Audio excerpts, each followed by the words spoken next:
Cue fake podcast music. Da da da da da da. What are you laughing at now? You said like podcast Okay. music or something. Are you poppy today? Are you poppy now? Are you Oh, gonna it's so correct funny. me because I list No. didn't work? No, it just caught me off guard. No. Da da da. Hello and welcome to Michigan Another Mayhem, the show about Michigan, murder, mysteries, and other random mayhem from around the world. Your hosts are Allie And Jen. who one day might get our shit together. What are you talking about today? Okay.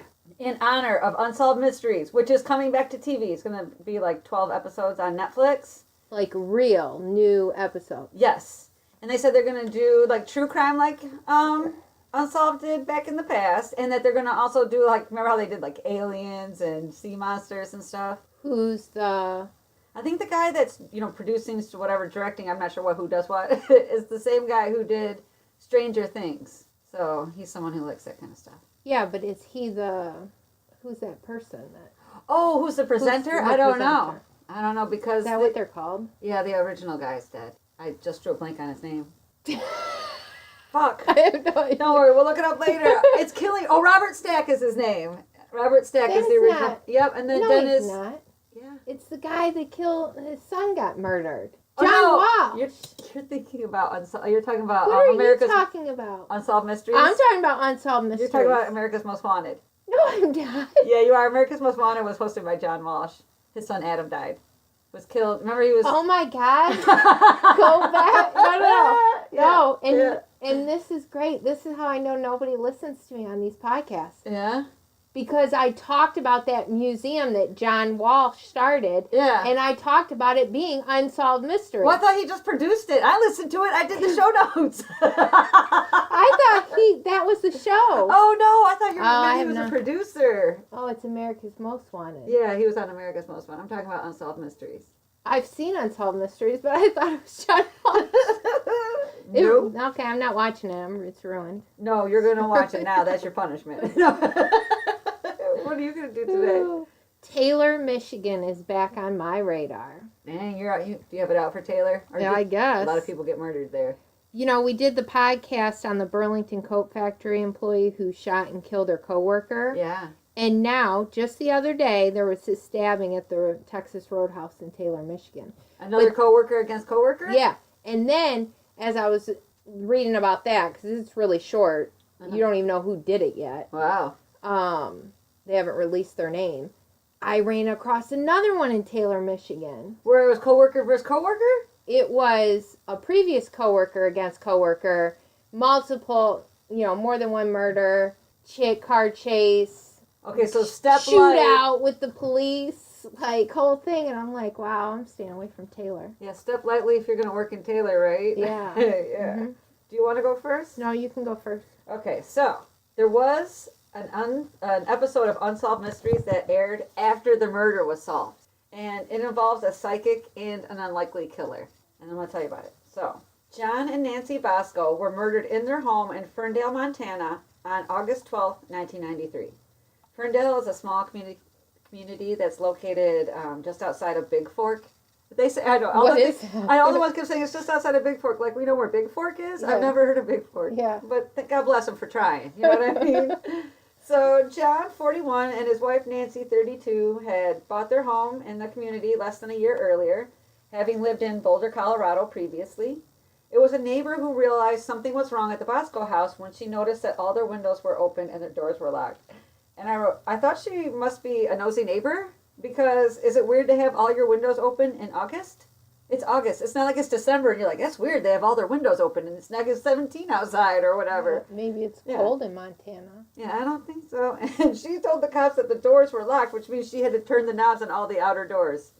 So that's a lot of effort. Yeah, but it's creepy. To be open, the neighbor's not guilty. She's just, I think, overly curious about it. So the neighbor said that she knew John, the husband, was scheduled to be in court for a felony charge sometime in August. Well, see, she knew a lot. Well, I wrote, so armed with an unhealthy dose of curiosity and probably a permanent case of tattletale, she called the police. Susie. Like, whatever happened to good fences make good neighbors? You know what I mean? But thankfully she did, because it was the police who found the couple dead in their bed. John Bosco had been shot in the head. His wife Nancy had been shot once in the head and once in her back. They were both nude, and Nancy had a pillow set over her face. A few items had been missing from the home, but robbery was not believed to be the motive behind the murders. Yeah, seriously. A pistol was found to be missing from the home, but it was not the one used in the commission of the crime. So they're like, yeah, a gun's missing, but it's not the one that shot them. The telephone line had been cut to the house, and the power had been shut off. Now, mind you, no cell phones. It's 1993. And there were a few leads in the case. Besides the officers finding a point of entry in the home through a window in the basement bathroom, it went cold, and for 2 months there wasn't any new information for the detectives to use. Then Daniel Brinkley stepped in. This is what you're going to hate. Okay. Because I know you don't like psychics. Yeah. I do. So John Bosco's parents were looking for information regarding the death of their son. Daniel claimed to have psychic abilities after being struck by lightning while talking on the phone in 1975. And I was talking to a younger person. I won't say the name, I don't want to embarrass, but I was talking about they got hit, by lightning. What happens is it travels through the phone cord. And they just looked at me like, phone cord? Daniel was brought to the hospital after the lightning struck, where he was declared dead. And after 28 minutes with no pulse, Daniel recalls having to leave the spirit realm and return to the living. Afterwards, he suffered from several physical ailments as well as visions from the future. So Daniel made the following predictions about the Bosco's killer. He said the killer was a young man with a slight build. He was an acquaintance of the Boscos. The killer was familiar with the layout of the house. The killer was also a student who went to school on the west side of the country. And Daniel also claimed that the killer would be arrested in December 1993. Now, they're killed in August. It goes cold for 2 months. It's September, October, and he's saying, in December they're going to find him. And everybody's like, really? Because they have no leads whatsoever. So cut to 19-year-old Joseph Shadow Clark. He fits every one of Daniel Brinkley's description. Joseph Shadow Clark was 19 years old, so he was young. He had a slight build. The Boscos had bought their home and property recently from Joseph's parents. So they're living in the house that Joseph grew up in. So he's familiar with the layout of the house. He had recently left Montana to go to a small Christian school in Oregon, which is to the west. And Joseph was arrested in December of 1993. So they literally all fit. Joseph had told friends about committing the murders in his former home, and it was his friends that reported it to the campus authorities in Oregon. So he's telling, how we talked about serial killers can't keep quiet? Yeah. He tells his friends tell the campus police. The campus security chief contacted a Flathead, Oregon police station with the information. A detective with Flathead named Michael Sward connected the information to the Open Bosco murders. He puts 2 and 2 together. So people who had known Joseph claimed that he was the last person they would have picked out to be a murderer. Always the last guy. He was active in church, a bright student at Big Fork High School and George Fox College, and he was a Royal Ranger. What's a Royal Ranger? I don't know. I actually was going to look it up, but I decided not to. And wouldn't you know that you asked? He had no criminal record. Joseph Shadow Clark told police that he gave the murder weapon, a 9mm Smith & Wesson, to a friend in a different city. The friend, who was not implicated in the crime, surrendered the gun to police without incident on December 8th, 1993. Joseph had bought the gun earlier in the summer.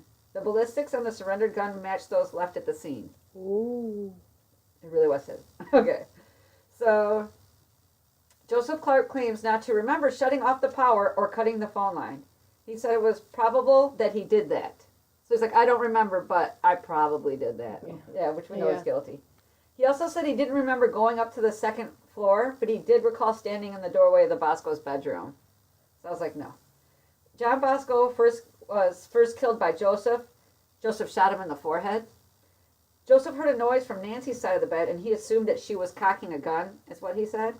But in reality, Nancy was putting her glasses on, and she had knocked over the phone off the nightstand when she did it. She just frantically reached over for her glasses, knocks the phone off, and puts her glasses on. Joseph heard her scream. Joseph then said he shot 3 times in her direction. One of the 2 bullets that hit Nancy went into her back, hitting her ribs, lung, and shoulder blade, coming to rest in her left shoulder. The second one went into her jaw before ricocheting out of Nancy's eye, breaking her eyeglasses. Oh. I know. It was determined this happened while she was crouched as if in fetal position. Nancy also had fresh bruises on her right calf and left thigh. Since both couples, there's one couple. It's just both people. Apparently I couldn't decide if it was a couple or both people. Since both people were naked and Nancy had bruises, sexual abuse was suspected. DNA samples were taken from both bodies. It was determined that the semen samples from Nancy did not match Joseph Shadow Clark, and they do talk about how the Boscos were actually trying to make a baby, so they think that was from the husband. The Clarks and Boscos both tried to guess over the motivation for the killing. There was some tension between the two families as the Boscos had bought a house, the house they're living in, and a business property from the Clarks. Bosco then found that the business property had been denied its commercial license, so he can't even use it as a business. And Bosco also claimed to have spent thousands of dollars on the business's structure, like its physical structure, due to damage and neglect. So the building was run down and he had to spend all this money. Joseph told investigators that he had recurring nightmares for almost a month, in which he kept breaking into the Bosco home. The nightmare came to him every night before Joseph murdered the couple. After the murder, Joseph claimed he wasn't sure if he actually murdered the couple or if it was just a continuance of his dream. Oh. Uh-huh. Yeah, sure. Yeah, funny how that works. So no motive was ever given by Joseph Shadow Clark, which his attorneys believe led him to having a really heavy sentence. Joseph repeatedly said he had no grudge against the couple and he didn't know why he did it.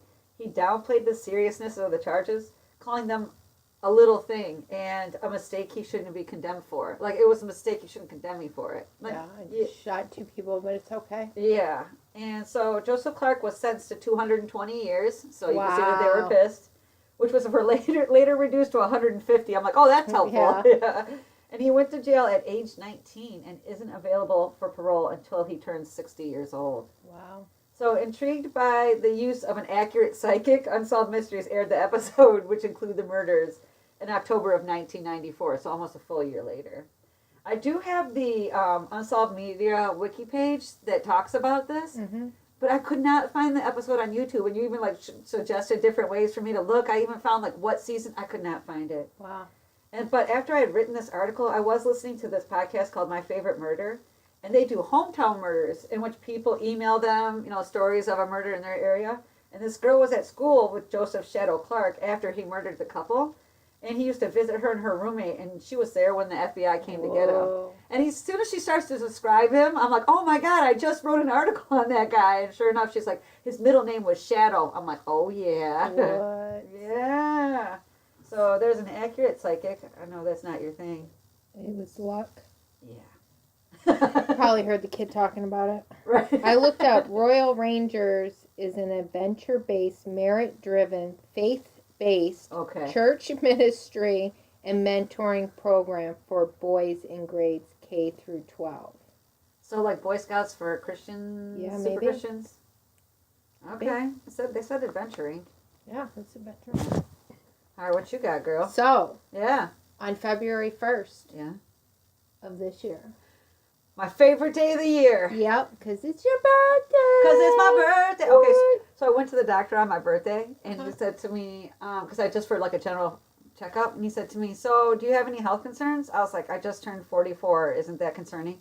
He just looked at me like, why do I put up with you? And see, your Alzheimer's kicked in that evening when you talked to me. Yeah. So you missed your doctor's appointment. So you have to talk to it about it next year. It'd be like the Alzheimer's has come back. Yeah.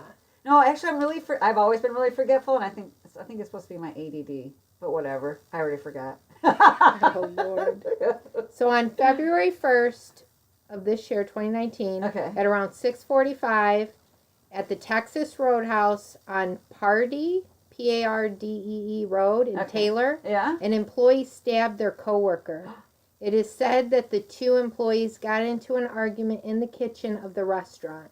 The employee was taken into custody, and the coworker who was stabbed was transported to the hospital, and it is reported they suffered non-life-threatening injuries. Oh, phew. But they have not released. I mean, their names? It just happened, so. Yeah.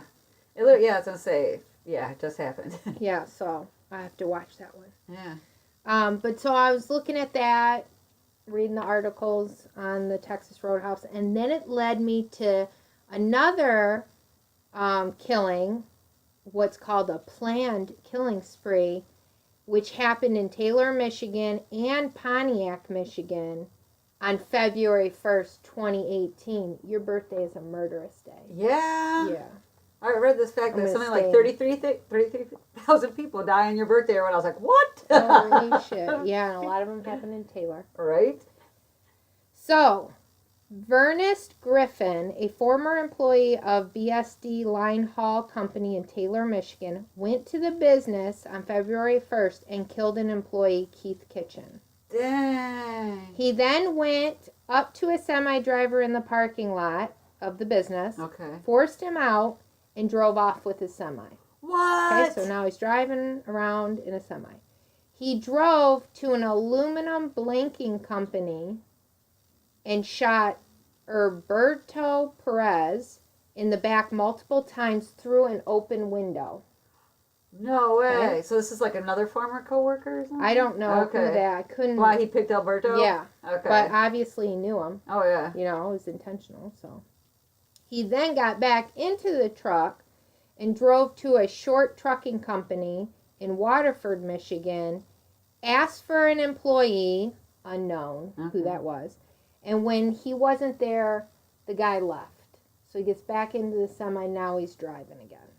So a good thing he doesn't just start shooting people because he can't find the right one. Correct. There is always a silver lining, I guess. Yeah. Yeah. He continued to drive. At some point, he stopped, got out of the semi, and engaged in gunfire with the police.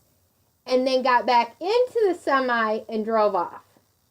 Oh my God, his balls were so big they could probably hear them clanking all the way back at the police cruisers, like cling, cling, cling, cling, as he got out of the truck. Yeah. So a little later on, he gets into a car crash on Dixie Highway, injures 2 young women, gets out of the semi, and engages again in a shootout with the police. He was struck by gunfire, arrested, and transported to the hospital. He actually went into a short coma and came out. It looks like he came out. Yeah, he did come out. Right. The Oakland County Sheriff's Office stated this was a planned killing spree as the suspect knew exactly where he was going. He had an AK-47 with multiple magazines. It was also reported this man went to the business in Taylor, Michigan in November 2018 with a gun threatening to shoot employees, but no shots were ever fired at that time. So this is not his first time raging at coworkers? No. Well, and Vernest had just been recently released on bond after being arrested for assault with a deadly weapon and felony firearm in December 2017. Dang. In July 2018, his trial was to begin, but couldn't find anything on the internet. Okay. Like, was he charged? Right. Was he not? And interesting, I went on the Michigan Otis website, and I couldn't find him there either. Huh. Maybe they don't get there on Otis until they're sentenced? I guess, but wouldn't you already be, if your on the court date was going to July of 2018, now it's February 2019. Yeah. You would think something has happened since then, right? I would think so, because one of our amendments says we have the right to a speedy trial. Because a murder I'm going to talk about later, a guy got off because his lawyers were able to argue he did not have a speedy trial. And it was against his constitutional right. How many days is a speedy trial? I don't know how they determine that. I wanted to look that up before I do that thing. Look at it. Yeah. I mean, what is it, like 10 days, 20 days? Some of these people can be in jail forever. This one guy was in jail recently. I just saw they paid him $1 million or something, but he was in jail like 38 years. I'm sorry. He murdered somebody? No. He was never fully convicted of anything. So he was never fully convicted of anything, but he was there for a murder trial? No. What was he there for? Well, whatever it was, he hadn't done it. He was never charged with anything, so he wasn't there for anything.